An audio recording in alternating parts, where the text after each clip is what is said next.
Companies are looking at this really from various angles. Sometimes their procurement organization is going to get involved looking at potentially dual sourcing products or multi-sourcing products.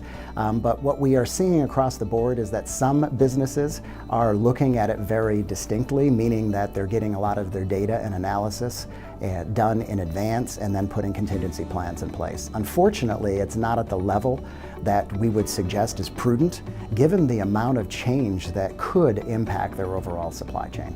Statistically, when we've gone out and done our research looking at large multinationals and even the small space as well, we see that about 20% of businesses are actually doing some level of contingency planning. It gets even a little bit scarier when you take a look at the small and medium-sized businesses, because now you're down to 5% that are actually doing contingency planning. Businesses seem to be taking, especially in the large segment, seem to be taking more of a let's wait and see type of an approach. And the unfortunate thing with that is the wait and see type of an approach would best case give them about 6 months of planning.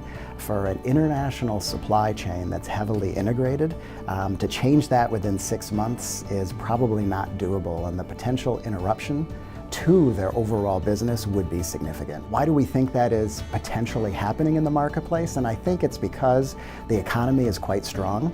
It's very resilient, and because of that, I think it's kind of being overshadowed a little bit.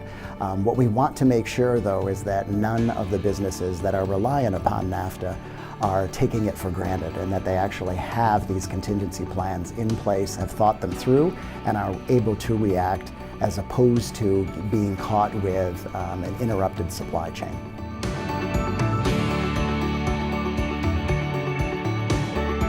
Our approach to working with clients today from a strategic partner and a consulting perspective is really a 360 approach. We like to look at it from an end-to-end view.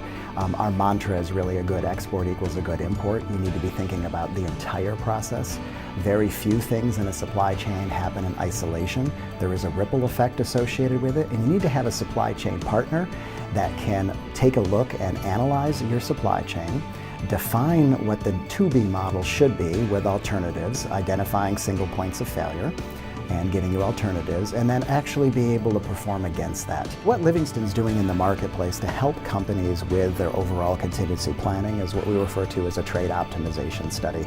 And in that study, if I just stay with US, Canada, and Mexico, we go and grab specific data that is specific to a client. So, i.e., they're importing and exporting information by country. We go and pull that data into a central repository, if you will, and then we do analysis against it. We look for anomalies, we look for abnormalities, we look for efficiencies, but we also look at their trade lanes. So where they might be susceptible to an interruption, such as a new tariff, such as the US pulling out of NAFTA by way of example, what would be that overall impact, and where are they really reliant on that specific aspect of their supply chain that they need to have contingency planning in place for. It's a great tool to allow businesses to get a handle on their international trade, both inbound and outbound, but it also helps them identify vulnerabilities, efficiencies, as well as savings opportunities.